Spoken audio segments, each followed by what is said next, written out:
Fala galera, a entrevista da semana vai ficar por conta do professor fisioterapeuta João Barbosa, professor da Faculdade de Medicina do ABC, mestre pela Santa Casa de São Paulo, especialista em fisioterapia musculoesquelético, e vamos estar falando de um tema que é muito praticado no Brasil e no mundo, que é sobre a corrida.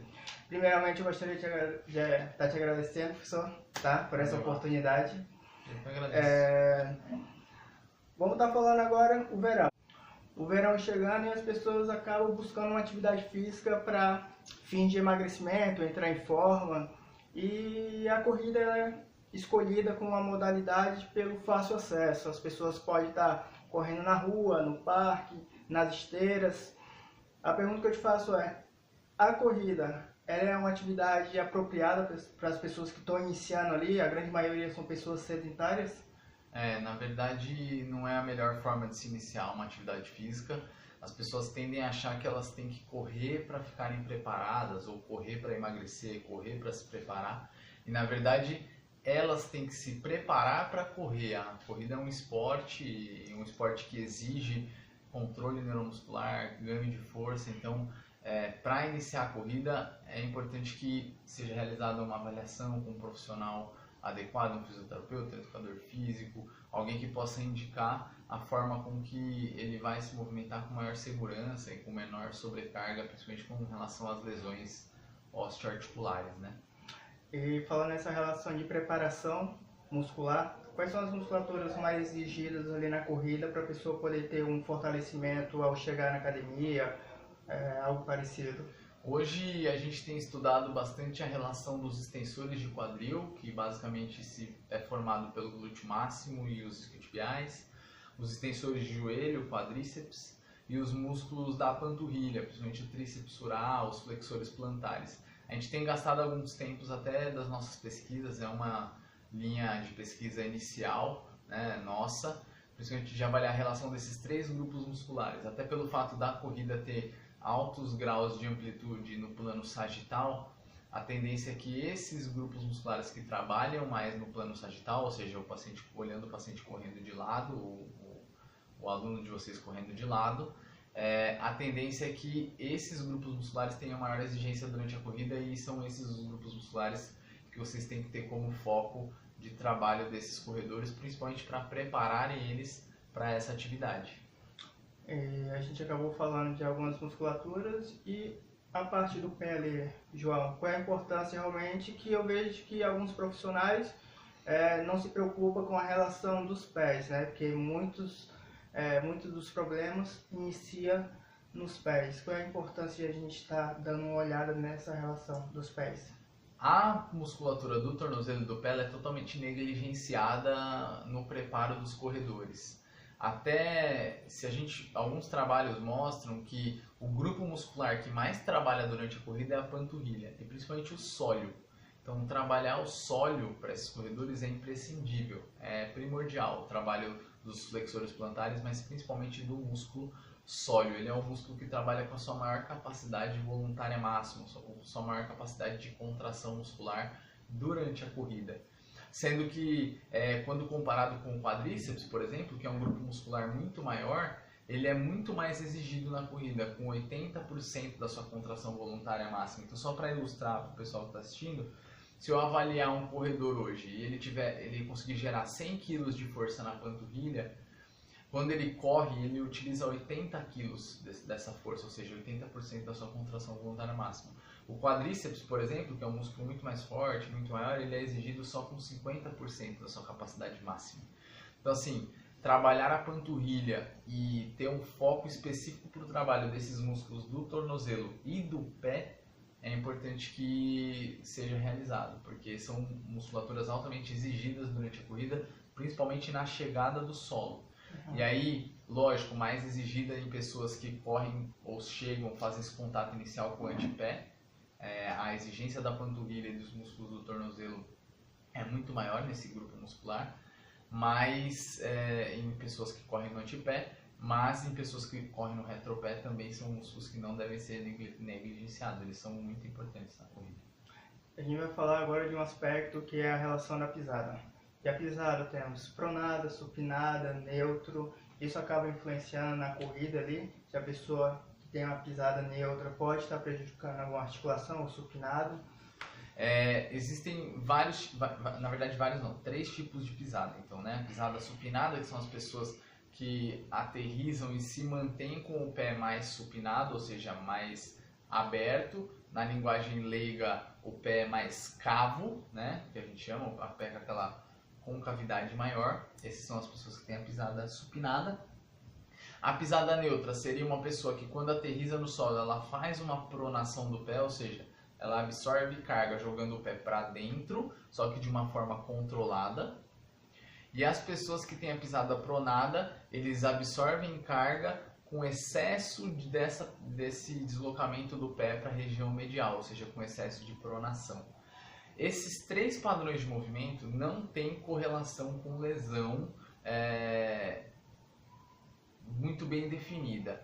A pronação do pé, o excesso da pronação, na verdade a pronação ela é importante que aconteça, ou seja, esse aplanamento do pé, né, essa queda do arco medial, é importante que aconteça para absorver carga, mas quando ela está em excesso, ela é um fator de risco para algumas lesões de tornozelo e de pé, principalmente a fascite plantar e fraturas por estresse do tornozelo, fratura por estresse da tíbia, a síndrome do estresse medial da tíbia, que é aquela dor na região medial da tíbia, na canela. Então, esse padrão de pisada tem relação com lesão. Os outros 2, que é o padrão neutro e o supinado, não tem relação com lesões, não tem relação com chance de lesão.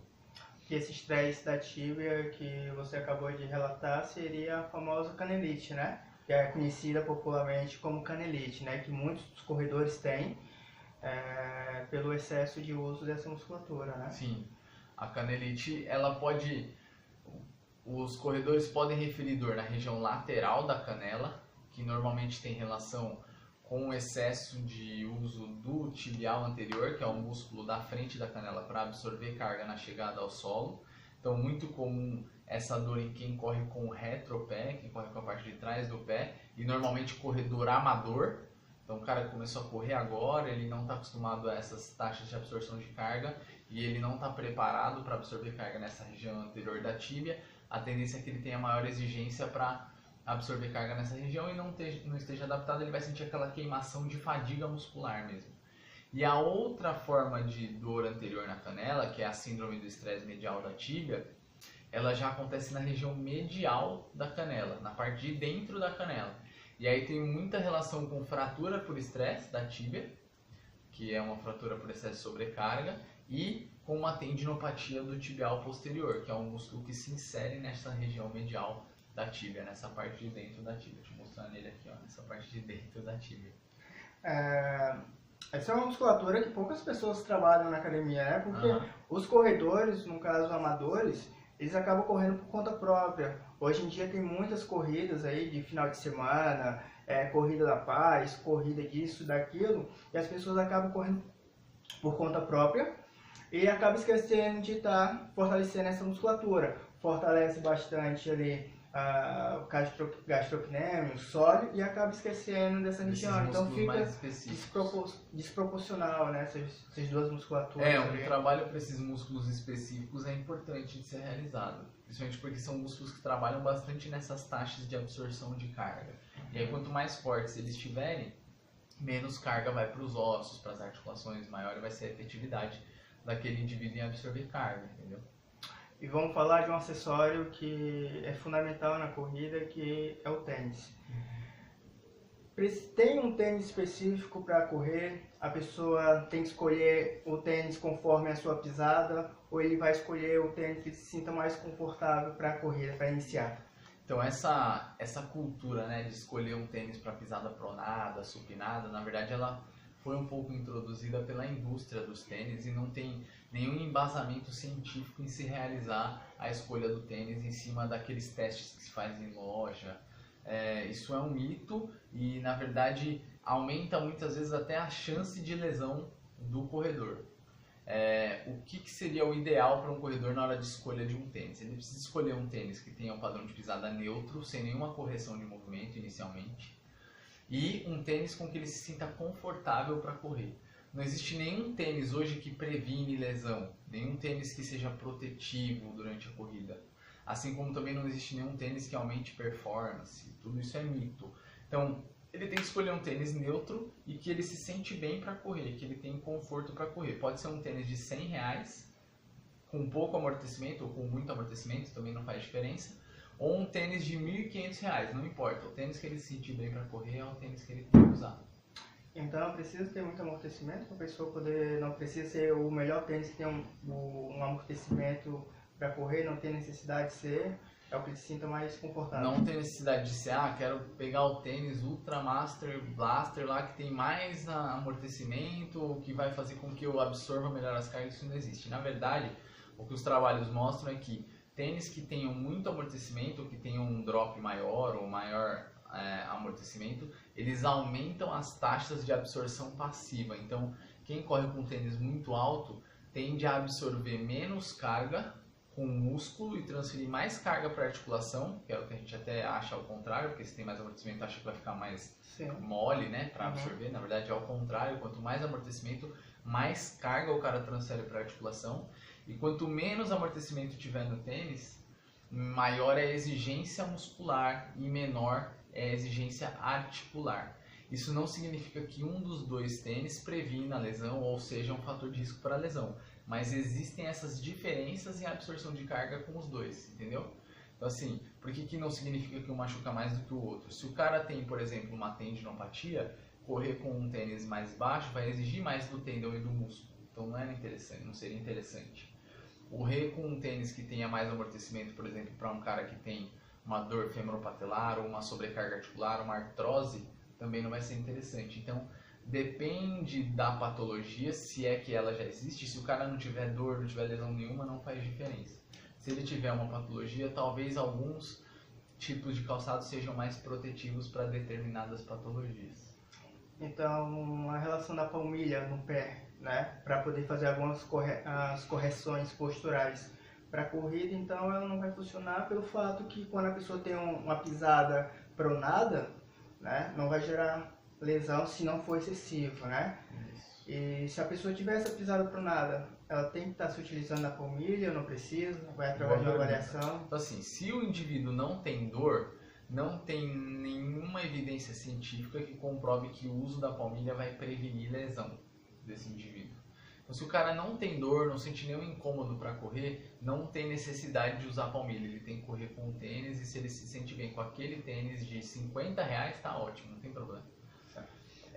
Mas a partir do momento que ele tem uma lesão, o uso da palmilha pode favorecer como ele vai absorver carga no membro inferior e às vezes tirar a carga de uma região que dói ou que está machucada. E aí essa palmilha precisa ser bem específica e bem indicada. Então uma palmilha personalizada para aquele indivíduo, com os ajustes personalizados, é interessante que ele faça, entendeu? Mas não tem necessidade de fazer a palmilha ou de se usar a palmilha com o intuito de prevenir lesão se o cara não tem lesão nenhuma, entendeu? Na verdade isso não vai acontecer, não é cientificamente comprovado que isso aconteça. E as pessoas podem estar correndo descalço, é recomendado correr, ou é adequado correr descalço, porque as crianças hoje estão saindo da maternidade já com um calçado, né? Eu me lembro que um tempo atrás as pessoas ficavam com os pés no chão ali, e hoje em dia já não se utiliza tanto essa relação do pé no chão. Posso estar correndo descalço? É só para quem está adaptado? Como é que está funcionando? Então, inicialmente é interessante que seja alguém que só passa por um processo de adaptação para realizar a corrida descalço. Teve um boom com relação à corrida descalço depois de alguns trabalhos de uma revista científica bem conhecida, que é a Nature, saírem em 2011, se eu não me engano, que é o trabalho da professora Erin Davis. Esse trabalho ele foi desenvolvido com atletas quenianos e comparou a forma de absorção de carga no membro inferior desses atletas com atletas do college americano, atletas de corrida das universidades americanas que corriam calçados e os quenianos descalço. E aí eles observaram que quem corria descalço tinha menores taxas de absorção de pico de impacto vertical. Então, teoricamente, quem corre descalço absorve mais carga, exatamente pelo que eu estava explicando do calçado do tênis. Quando tem mais amortecimento, a tendência é que você chegue mais forte no solo, porque como tem amortecimento, você não se preocupa em tanto em bater o calcanhar no solo. Então eles tendiam a absorver mais carga quando corriam descalço, ou seja, eram mais efetivos nisso. Então foi proposto para várias pessoas começarem a correr descalço. Isso meio que se tornou uma cultura americana. Tem várias pessoas nos Estados Unidos que correm descalço. E a minha dica é a seguinte: se você quiser correr descalço, e aí correr calçado ou correr descalço não significa que você vai se machucar mais ou menos por nenhum dos dois. Não existe comprovação científica de que quem corre de tênis se machuca mais do que quem corre calçado e vice-versa. A única coisa que se mostra é que quem corre calçado tem mais chance de machucar o pé, por exemplo, cortar o pé. Só, mas não tem relação com doenças osteoarticulares. Se você tiver como objetivo fazer a corrida natural, né, que a gente chama de sem tênis, sem calçado, que é o que se chama de corrida natural, você precisa fazer uma transição para isso, diminuindo os drops do tênis de forma progressiva, ou seja, diminuindo os amortecimentos até a hora de chegar a correr sem nenhum amortecimento, né, descalço. E antes de fazer isso, é importante que você ganhe muita força nos músculos do pé e da panturrilha, porque essa musculatura vai ser mais exigida nesse tipo de corrida. Então você precisa preparar esses músculos antes de fazer essa mudança. Mas lembrando, se o seu objetivo é prevenir lesão, você não precisa fazer essa transição de carga para o antepé, porque isso não significa que você está se protegendo. Pode correr do jeito que você já corre. Falando em preparação do corpo, faço ou não faço alongamento antes da corrida ou depois da corrida? Como é que está essa relação? Qual é a preparação que os corredores devem tomar? As pessoas que estão iniciando com a corrida, faz um aquecimento antes? Qual seria esse aquecimento, alongamento? Se eu coloco o alongamento em algum outro dia da semana, como é que está? Do ponto de vista científico, não existe nenhuma influência com relação ao alongamento em prevenção de lesões. Então, eu não tenho nenhuma lesão, quero me alongar para não me machucar. Isso não é uma realidade. Então, cientificamente, não tem nada comprovado com relação a isso. Então, um corredor, teoricamente, para ele correr, ele não precisa se alongar. Então, se você conhece um corredor, ou você mesmo é um corredor, e você quer se alongar para correr, não tem problema nenhum. Se você se sente bem com isso, você pode continuar se alongando, porque isso não vai te causar lesão também. Mas você não precisa se alongar para aquecer para a corrida. Então você vai... prefiro que você faça um programa de aquecimento, ou seja, aeróbio ali, um exercício aeróbio rápido para ativar a musculatura, ativar o sistema vascular, do que você faça um alongamento estático, tudo isso. E não precisa nem introduzir um programa de alongamento estático na sua semana de treino também. Não tem muita relação com encurtamento muscular e lesões em corrida, entendeu? Nem na prevenção, nem no tratamento de lesões.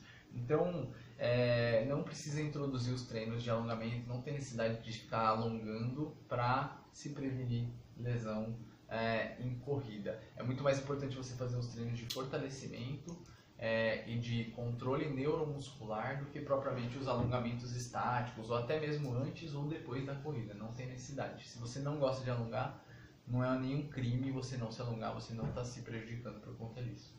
Mobilidade, tornozelo e quadril é fundamental para corredores? Então, mobilidade é diferente de alongamento, são duas coisas diferentes. Diminuição de amplitude de dorsiflexão do tornozelo, por exemplo, que é o pé vindo para cima no tornozelo, é um fator de risco para tendinopatias de calcâneo e tendinopatia patelar. Então, fazer um programa para mobilidade, para ganho de mobilidade de dorsiflexão do tornozelo, se essa mobilidade estiver diminuída, aí sim é uma alternativa, ou por exemplo, é uma intervenção para se prevenir lesão, diferente de um alongamento puro, por exemplo. Quais são as lesões mais comuns que os corredores, como tu trabalha com essa relação de prevenção ali, lá no Instituto Trata, que eu vejo, estou tratando muito dos corredores ali. Quais são as lesões mais comuns que chegam para ti lá, de corredores? Hoje a minha atuação no Instituto Trata, além dos treinamentos, que é inclusive o que eu vim fazer aqui em Camboriú, é como fisioterapeuta, e hoje eu atendo muitos corredores. Na verdade, praticamente todos os meus pacientes na clínica são atletas de corrida. Eu não atendo outra população além de atletas de corrida. E a maioria das lesões desses atletas são na articulação do joelho e do tornozelo, relacionadas a lesões por sobrecarga. Então as tendinopatias patelares, as tendinopatias do trato iliotibial, a síndrome do trato iliotibial, que é aquela dor na região lateral do joelho, que é clássica de atleta de corrida, a tendinopatia de calcâneo, a fascite plantar, que é aquela dor na sola do pé, são lesões mais clássicas de aparecerem em atletas de corrida e lesões que eu estou mais acostumado no meu dia a dia. Tu acabaste de falar assim, um ponto que seria a sobrecarga. O salto, no caso a corrida, são uma sequência de saltos, né? E quando a gente realmente acaba saltando, no caso na corrida, a gente acaba aumentando 3 vezes o nosso peso, né? Então essa relação de a pessoa estar aliando ali a alimentação para poder estar diminuindo o seu percentual de gordura é muito importante nesse aspecto de prevenir lesão por excesso de impacto, né? Pensando em sobrecarga articular, quanto mais leve o indivíduo for, menos carga a articulação dele vai receber, mais protetiva é aquela atividade, né? Ele tem mais proteção na realização daquela atividade. Um indivíduo que é muito pesado, ele vai estar exigindo mais a articulação e com certeza ele está levando aquela articulação a uma degeneração maior do que o indivíduo que é mais leve, mais forte, que consegue absorver mais carga. Ele aumenta o peso dele enquanto, João, quando ele faz o salto ali na durante a corrida, 3 vezes o peso daquela pessoa. Então, se uma pessoa tem 50 kg, ela está na relação do salto ali absorvendo carga com 150 kg. 150 quilos. Então é só fazer essa continha aí e você verifica quanto que impacto que o corpo está recebendo ali em relação ao salto. Sim. Né? Sim. E a avaliação da marcha. A avaliação na marcha é feita só no laboratório ali? Tem alguma avaliação que a pessoa pode estar, um profissional, um fisioterapeuta, um profissional de educação física, está fazendo ali na hora, ali na academia? Quais são as avaliações que pode ser feita da marcha? A avaliação da corrida é chamada de avaliação cinemática, né? Que é a avaliação do movimento. Então, normalmente a gente tende a fazer essas análises num laboratório, mas com um simples celular, se você filmar alguém correndo na esteira, você já consegue identificar alguns padrões de movimento. Até mesmo cadência, que não é uma avaliação do movimento, mas é uma avaliação de como ele realiza aquela atividade de acordo com o número de passos em 1 minuto, tem relação com algumas variáveis cinemáticas ou com sobrecarga articular. Então é uma forma de você também avaliar como que esse indivíduo está recebendo carga no membro inferior, mesmo em um ambiente não controlado, por exemplo, numa praia, correndo, ou seja na esteira, na academia. Mas, de fato, quando vai fazer análise cinemática, a melhor forma de fazer é dentro de um laboratório. Mas com um simples celular você já consegue tirar algumas informações clínicas que podem ajudar na prática, no dia a dia. A diferença do passo curto e passo longo tem alguma coisa a ver com essa relação? Tem relação com a cadência. Com a cadência? Tem relação com a cadência. Então, pessoas que correm com o comprimento do passo pequeno, ou seja, com o passo mais próximo do corpo, tendem a ter uma cadência maior para correr. Assim como pessoas que correm com um comprimento mais largo ou com um comprimento maior tendem a ter uma cadência menor. Pessoas que têm uma cadência mais alta, eles têm que absorver menos forças de desaceleração. Então, quem corre com um passo mais curto tende a absorver menos carga para correr. Isso, teoricamente, é uma forma de proteger as articulações ou diminuir sobrecarga. Quem corre com um passo muito longo ou com um comprimento grande tende a ter maiores taxas de desaceleração, chega mais longe do corpo com o pé, aí as taxas de força de reação do solo são maiores, então tem que absorver mais carga. Então, essa avaliação da cadência e a modulação da cadência, pensando em diminuir sobrecarga ou lesões, é uma forma interessante de você trabalhar. E a relação do movimento dos braços, João? Apesar que a corrida, né, a pessoa corrida acaba imaginando só membros inferiores, né, as pernas. E qual é a relação do membro superiores, dos braços? Tem alguma coisa, vai prejudicar se eu não tiver essa coordenação ali? Tem relação direta com a mobilidade do membro superior durante a corrida e o momento de aterrissagem no solo. Então é importante que o indivíduo ele tenha uma aptidão física, um controle neuromuscular para realizar esse padrão de movimento. Então, a maioria dos educativos de corrida, eles buscam trabalhar essa relação de um braço, por exemplo, o braço direito com relação à perna esquerda em momentos de absorção de carga e do braço esquerdo com relação à perna direita na absorção de carga.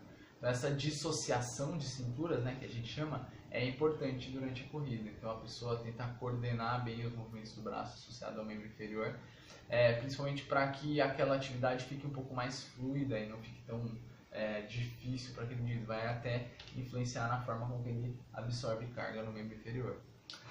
Vamos estar falando agora do treinamento intervalado que está em alta. Os pessoal acabam se utilizando treinamento intervalado e já falam que a atividade contínua, a corrida contínua já não serve mais. Mas se eu for falar em relação de prevenção de lesão, a atividade intervalada é melhor do que a contínua ali? Como normalmente o intervalado ele vai durar menos tempo, dura menos tempo, né, do que um treino contínuo. Você sabe isso melhor do que eu. Dura menos tempo, né? Dura menos tempo. E normalmente numa intensidade mais alta, numa velocidade maior, normalmente, alguns trabalhos avaliaram sobrecarga articular relacionada à velocidade. Então, quanto mais devagar o indivíduo corre, ou trota, ou caminha, maior a sobrecarga articular, maior até do que comparado com velocidades altas. Apesar de, em velocidades altas, que seria o caso de um intervalado, você ter uma intensidade de força maior para suportar, porque você está se movimentando mais rápido, você fica menos tempo em contato com o solo e no final esse montante de tempo em contato com o solo e absorção de carga é menor do que uma corrida mais lenta, só que por mais tempo em contato com o solo você tem mais sobrecarga articular. Com relação à prevenção de lesão, eu nunca vi nenhum trabalho científico que prove se um previne mais do que o outro, mas para um indivíduo que tem, por exemplo, uma lesão degenerativa articular, tipo, por exemplo, uma degeneração articular no joelho, uma degeneração articular no quadril, correr mais rápido é mais protetivo porque ele vai exigir menos daquela região que já é degenerada, aquela articulação que já está machucada, entende? Então, o intervalado teoricamente protege um pouco mais as articulações pelo fato de ter menos tempo de estímulo. E a relação que não for absorver o impacto no chão, o pé. Como que eu faço ali a pisada ali? Eu faço a pisada com calcanhar, na aterrissagem, calcanhar, com antepé, retropé, médio pé. Qual que é a forma mais correta que os estudos mostram em relação a essa aterrissagem? Então existem 3 formas de aterrissagem, né? Chegar primeiro com o calcanhar no solo, que é o que a gente chama de padrão de pisada em retropé. Chegar com a ponta do pé no solo, que é o que a gente chama de padrão de pisada em antepé. E chegar com o pé totalmente plano, que é o que a gente chama de médio pé. As pisadas em antepé e médio pé diminuem aquelas taxas de absorção de carga, lembra? Sim. Tira a carga da articulação, mas aumenta muito a exigência muscular, principalmente da panturrilha durante a corrida. E a pisada em retropé aumenta muito a necessidade de absorção de carga articular. Só que nenhuma das duas tem comprovação científica de que machucam mais ou menos. 90% da população mundial corre com retropé. Chega no solo primeiro com o calcanhar. Porque nós já nascemos calçados, que foi o que você comentou anteriormente, entende? Mas algumas pessoas chegam ao solo com a ponta do pé. A única diferença é a exigência articular e principalmente muscular para realizar a corrida de acordo com esses padrões. Mas isso não significa que ele vai se machucar mais ou menos porque ele tem esses padrões de forma diferente, entendeu? Mas com certeza a exigência para a atividade é diferente de um para o outro. Então, a partir do momento que ele tem uma dor, por exemplo, esses padrões de corrida podem influenciar. Então, um cara que corre na ponta do pé, ele exige muito mais da panturrilha. Se ele tem uma tendinopatia de calcâneo, talvez correr desse jeito nesse momento não seja interessante para ele.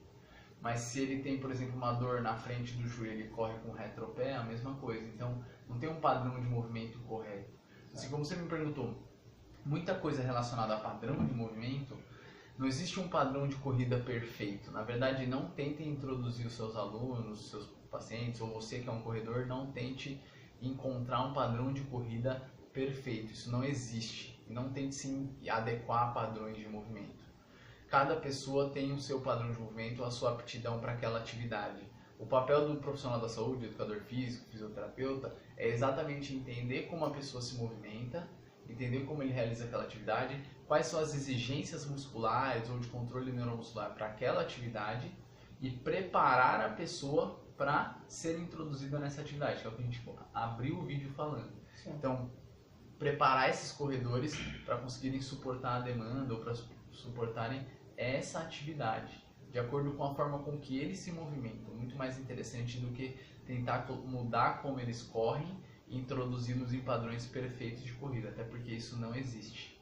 E essa é uma das coisas que a gente tem dedicado às nossas pesquisas, tal, é o que a gente tem começado a estudar, de que basicamente eu falei de 3 teorias aqui durante a corrida, que são 3 teorias bem definidas no mundo. Então esses padrões de pisada que muita gente defende, a cadência que muita gente defende, as mudanças, e alguns posicionamentos do tronco também, algumas pessoas defendem para diminuir sobrecarga articular.